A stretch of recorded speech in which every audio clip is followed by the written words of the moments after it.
গত পর্বে আমরা দেখেছিলাম বেয়ারও রান্না করে ইয়েশুয়েকে খাবার খাইয়ে দেয়।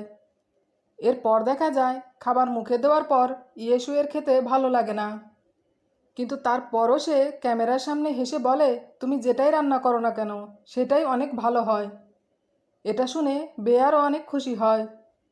এরপর ব্রেকফাস্ট শেষ করে ইয়েশুয়ে বলে, তুমি সব প্লেটগুলো ধুয়ে দিও, কেননা গতকাল আমি ধুয়েছিলাম। এটা শুনে মনে মনে বেয়ারও রেগে গেলেও ক্যামেরার সামনে কিছুই বলতে পারে না। অপরদিকে তাংলি ও ইউশেং এসব দেখে খুশি হয় আর বলে, সব কিছু আমাদের প্ল্যান মতোই হচ্ছে। ঠিক তখনই ইউশেংয়ের কাছে ইয়েশুয়ের মেসেজ আসে যে তাড়াতাড়ি ক্যামেরাম্যানদের এখান থেকে যাওয়ার ব্যবস্থা করো, আমি আর সহ্য করতে পারছি না। এরপর দেখা যায় হোস্ট ইয়েশুয়েকে জিজ্ঞেস করে, তোমাদের বেডরুম আলাদা কেন? এতে ইয়েশুয়ে বলে, ওটা বেয়ারোর স্টাডি রুম, যাতে ওকে পড়ার সময় কেউ বিরক্ত করতে না পারে। এছাড়া আমাকেও পার্সোনাল কাজ করতে হয়, তাই ওটা আমাদের দুজনেরই পার্সোনাল রুম। তখন হোস্ট বলে, স্টাডি রুমে বেড রাখা কেন? এতে বেয়ারও বলে, আমার শুয়ে শুয়ে পড়ার অভ্যাস রয়েছে, সেজন্য। এরপর হোস্ট বেয়ারোকে বলে, তুমি ফর্মাল কাপড় পরে আছো কেন? তখন বেয়ারও বলে, আজকে আপনাদের আসার কথা ছিল, তাই। এতে হোস্ট বেয়ারোকে ক্যাজুয়াল ড্রেস পরে আসতে বলে। এরপর ড্রেস চেঞ্জ করার জন্য বেয়ারো এবং ইয়েশুয়ে রুমে ঢুকে দেখে রুমের ভেতরে তাংলি রয়েছে। আর এটা দেখে দুজনেই অবাক হয়। তাংলি আসলে ইয়েশুয়ের মেসেজ পেয়েই এখানে চলে এসেছে। এদিকে কাপড় চেঞ্জ করতে গিয়ে বেয়ারও দেখে যে তার কাপড় অন্য রুমে রয়েছে। তাই ইয়েশুয়ে ওর নিজের শার্ট বেয়ারোকে পরতে দেয় এবং কাপড় চেঞ্জ করে দুজনে বাইরে বেরিয়ে আসে। আর এতে ক্যামেরাম্যান এবং হোস্ট দুজনেই বুঝতে পারে যে এরা আসলেই রিয়াল কাপল, তাই তারা সেখান থেকে বেরিয়ে যাচ্ছিল। ঠিক তখনই সেখানে লেতিয়ান চলে আসে। আর লেতিয়ানকে দেখে হোস্ট ওদের আবারও সন্দেহ করতে শুরু করে এবং বলে, এই ছেলেটাকে, এটা তোমার সত্যিকারের বয়ফ্রেন্ড না তো? তখন লেতিয়ান বলে, আমি বেয়ারোর ক্লাসমেট, আর আমি বেয়ারোর অসুস্থতার কথা শুনে ওর সাথে দেখা করতে এসেছি।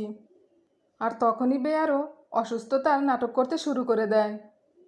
অপরদিকে ইয়েশুয়ে সবার সামনে বেয়ারোর অনেক খেয়াল রাখতে শুরু করে, কিন্তু তারপরও হোস্ট লেতিয়ানকে প্রশ্ন করে যে, তোমার কি বেয়ারোর জন্য ইয়েশুয়েকে পারফেক্ট মনে হয়? উত্তরে লেতিয়ান বলে, না। আর এটা দেখে তাংলি রাগে ইউশেংয়ের হাত চেপে ধরে। অপরদিকে হোস্ট লেতিয়ানকে বলে, তাহলে কি এরা ফেক কাপল?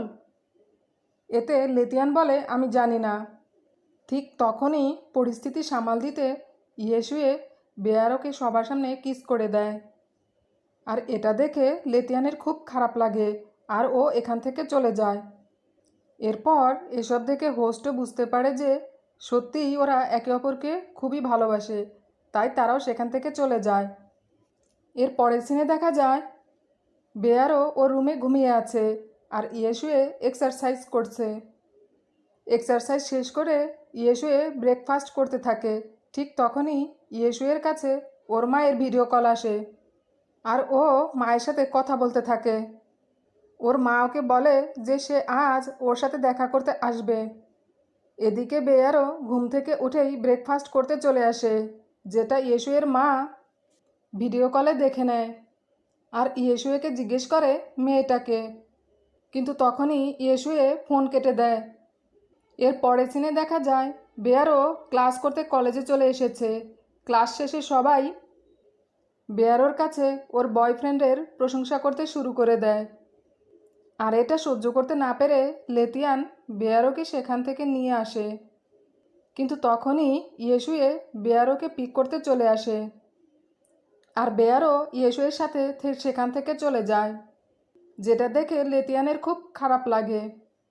এরপর দেখা যায় গাড়িতে বসে ইয়েশুয়ে বেয়ারোকে বলে, আমার এক বন্ধুর তোমাকে প্রয়োজন, তাই আমি তোমাকে নিতে এসেছি।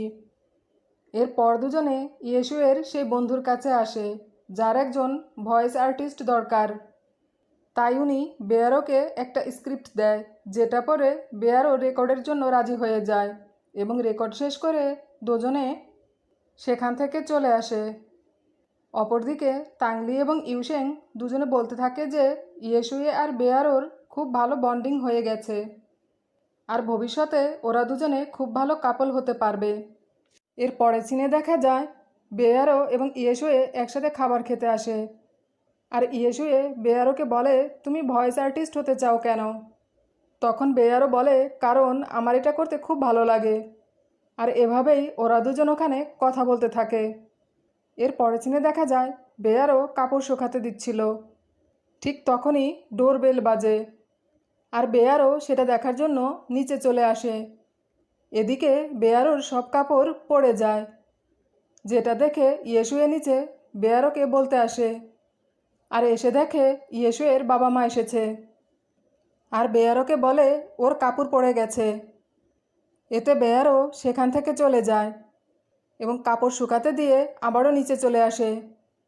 এরপর ইয়েশুয়ের মা বেয়ারোকে ওনার পাশে বসতে বলে, কেননা ওনারা বেয়ারোকে ইয়েশুয়ের গার্লফ্রেন্ড মনে করে এবং বেয়ারোকে পাশে বসিয়ে একসাথে সবাই কথা বলতে থাকে। এরপর ইয়েশুয়ের মা বেয়ারোর রুম দেখতে ওর সাথে উপরে চলে যায় আর বলে, আমার ছেলে নিজের মনের কথা সবসময় লুকিয়ে রাখে, এজন্য ওর না বলা কথা তোমাকে বুঝে নিতে হবে। অপরদিকে দেখা যায় তাংলি এবং ইউশেং দেখে যে কে একজন অনলাইনে বেয়ারোকে নিয়ে খারাপ খারাপ কথা বলছে, এমনকি সে এটাও বলছে যে ইয়েশুয়ে হলো তার বয়ফ্রেন্ড। এটা দেখে তাংলি বেয়ারোকে ফোন করে আর ওকে সাবধান করে, কিন্তু বেয়ারো বলে এখানে ইয়েশুয়ের বাবা মা এসেছে, এই বলে ফোন রেখে দেয়। এরপর ইয়েশুয়ের মা বেয়ারোকে নিয়ে নিচে চলে আসে আর ওনারা সেখান থেকে চলে যান। এর পরের সিনে দেখা যায় ইয়েশুয়ে অসুস্থ হয়ে পড়ে আর বেয়ারো সত্যিকারের গার্লফ্রেন্ডের মতোই ইয়েশুয়ের খেয়াল রাখতে শুরু করে, এমনকি ও যাতে বোরিং ফিল না করে সেজন্য একসাথে মুভি দেখে আর এভাবে দুজনের সময় কাটতে থাকে। ভিডিওটি যদি আপনাদের ভালো লেগে থাকে তাহলে পরের পর্বগুলো দেখার জন্য চ্যানেলটি লাইক, শেয়ার, কমেন্টস এবং সাবস্ক্রাইব করবেন।